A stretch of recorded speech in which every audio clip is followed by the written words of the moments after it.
Hi, Goddess of Love here again. Kamusta kayo dyan mga goddess ko?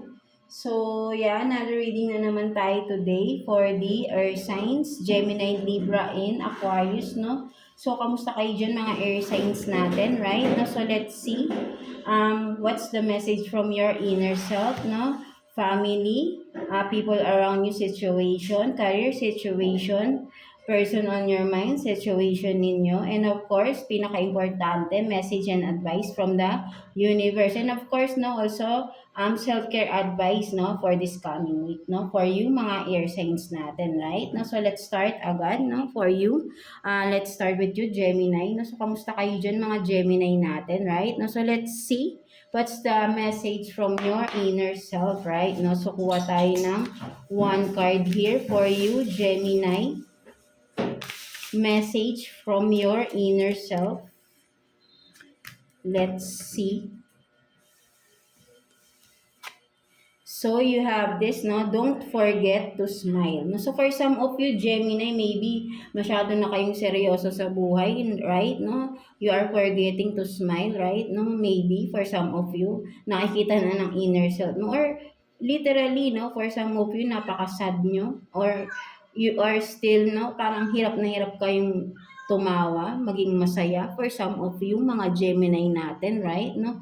So, ayun yung nakikita ko rin dito for some of you, no? So, sinasabi ng inner self mo na huwag mong kalimutang maging masaya, no? Deserve mo ding maging masaya, no? Or smile, no? Even just for a while, no? Something like that, no?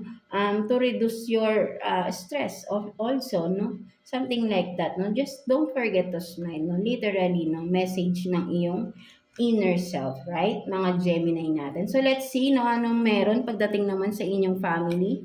Ano bang tingin ng family mo sa iyo? Or ano bang meron sa family ninyo right now, no, mga Gemini natin. Let's see. Kuha tayo ng 2 cards for you, Gemini.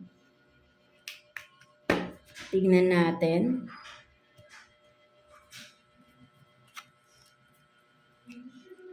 So, you have this, no, solitude, and then wildflower. No? So, for some of you, Gemini, right, no, ang nakikita ko rito, no, tingin ng iyong family, no, sa iyo, for some of you, right, no, parang ikaw to, na sabihin natin, ikaw yung kakaiba, no, something like that, no, sa family, no, ikaw yung kakaiba, but then, with this solitude, no, ang nakikita ko naman dito, no, sa iyo, kumbaga, ikaw naman itong nagbibigay ng peace of mind, ng contentment, harmony, balance, no, sa inyong family, right? No, even though na ang tingin nila sa iyo, you are different, you are this wildflower, no, parang you are just ano, no, sabihin natin ikaw yung iba sa family. Sabihin natin, pwede rin sabihin natin matigas ulo, but then from you sa iyo kanila, sa iyo nila nakukuha or nararamdaman once ang solitude, no, something like that, kapag kasama kanila, no, even though na parang matigas daw ang ulo mo, no, but then yun ang nakikita ko rito, no, for some of you, right, mga Gemini natin, no, gustong gusto kanilang kasama, no, for some of you, no, because they feel this balance and harmony, peace, no, something like that, kapag kasama kanila, no. Ayun yung nakikita ko rito, right, mga Gemini natin. So, let's see, no, pagdating naman sa mga tao sa paligid mo, kaibigan man yan, co-worker man yan, anong tingin nila sa'yo, mga Gemini natin? Let's see, no, tingnan natin. Anong tingin nila sa'yo, right, no, ng mga tao sa paligid ninyo?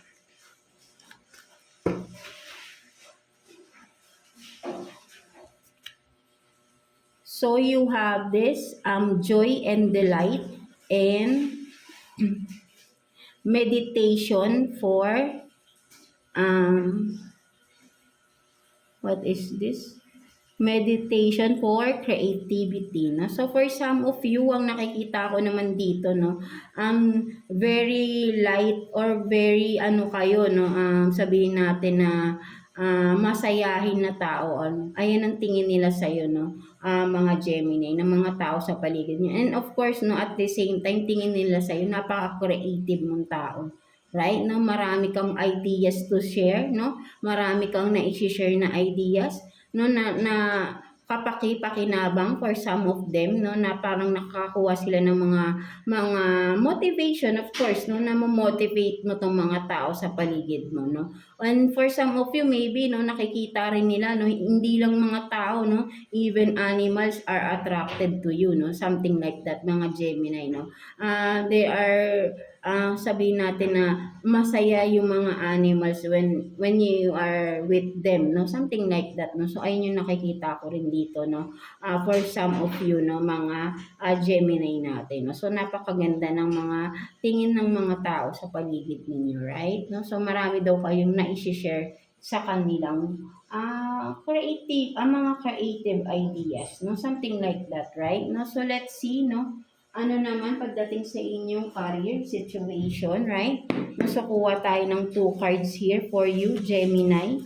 Career situation for Gemini, no? Tingnan natin. Kuha tayo ng 2 cards for you, Gemini. Let's see.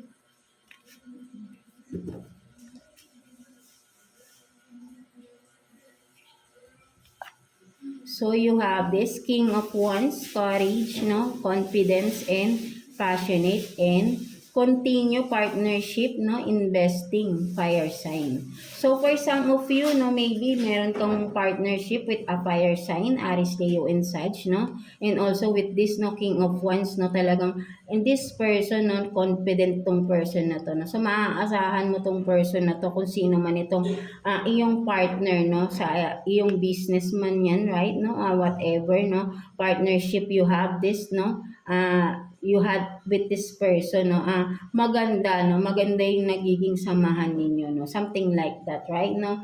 May confidence and courage because itong person na to, no, kumbaga ay maano to no, sabihin nating solid lagi yung mga ginagawa ninyang mga ideas, no, or yung sinishare niya sa iyo, no, pares kayo, no, you are sharing, no, ng ideas, right? That's why pares kayo ng vibes, no, something like that, no. So nagkakasundo kayo, right, no. So maganda yung nagiging result, no. So continue nyo lang daw yan, no, kung anong partnership meron kayo, no, ng tao na ito, right, mga Gemini natin, no. So let's see, no, what's the self-care advice for you this coming week, Gemini. So kuha tayo ng 1 card for you, Gemini. Let's see. 1 card for Gemini, self-care advice for this coming week. No, so you have this, no, nourish your temple. So for some of you, no, sinasabi dito, your self-care advice is to nourish your temple, no, your own body, no, yourself, no, take care, no, of yourself, no, do a healthy lifestyle. I mean, live a healthy lifestyle, no, and of course, no, sabihin natin na do some meditation also, no? Kailangan rin ng mga pahinga-pahinga, of course, no? And yan, ang pinaka-ano rito is just to take care of yourself, no? Palagi naman yan, no? Hindi lang yan this week, no? Every day, no? This is your crown and glory, yourself, right? No, mga Gemini natin. So, kailangan mo talagang alagaan, right? No, ito yung sarili mo mismo, right? No, so ayun yung sinasabi dyan. So, let's see naman, no, ano naman pagdating sa person on your mind, do mga Gemini natin. Let's see, anong meron pagdating sa taong nasa isip ninyo, mga Gemini natin. Kuha tayo ng 2 cards for you, Gemini. Person on your mind, anong meron? Tingnan natin.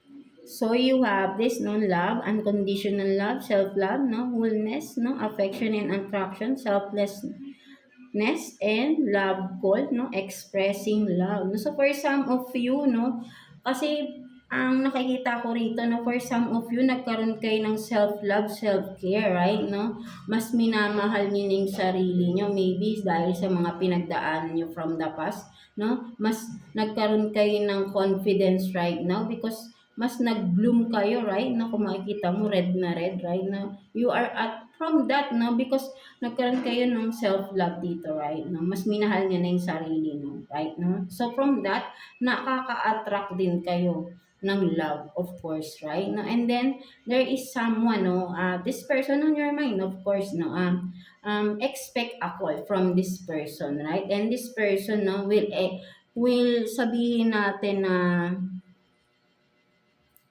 express his feelings for you, no? Maybe magko-confess ito, magsasabi na ito ng totoo niyang nararamdaman for you, no? There is a communication coming from this person, no? Mga Gemini natin, right? Na so what else, no? Ano pang meron pagdating sa taong nasa isip ninyo, mga Gemini natin? Let's see, ano pang meron. Kuha tayo ng 2 cards again here, no? Mga Gemini. No person on your mind. Let's see. Ano pang meron?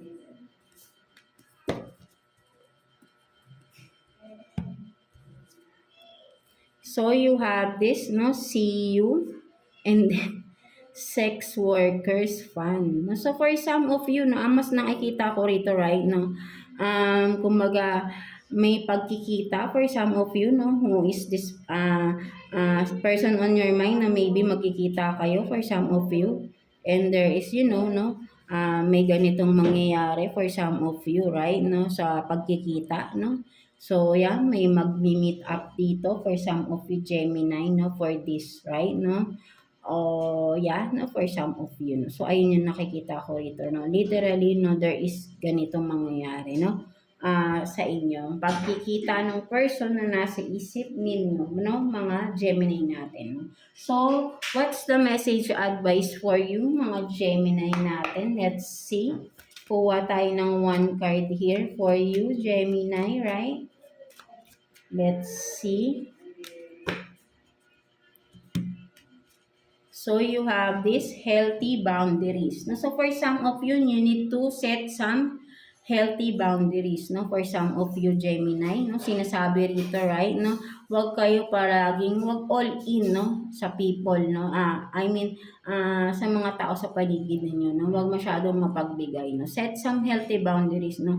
Kailangan nyo to para sa sarili ninyo, right? Protection din, of course, no? Para hindi kayo nasasamantala ng mga tao sa paligid ninyo, no? Hindi na nawawala yan. So, sa panahon ngayon, kailangan protektahan nyo. Mostly, ang unahin nyo is, ang sarili ninyo, of course, right? No? Huwag kayo basta-basta nagtitiwala rin sa mga tao, even though matagal nyo nang kakilala yan, right?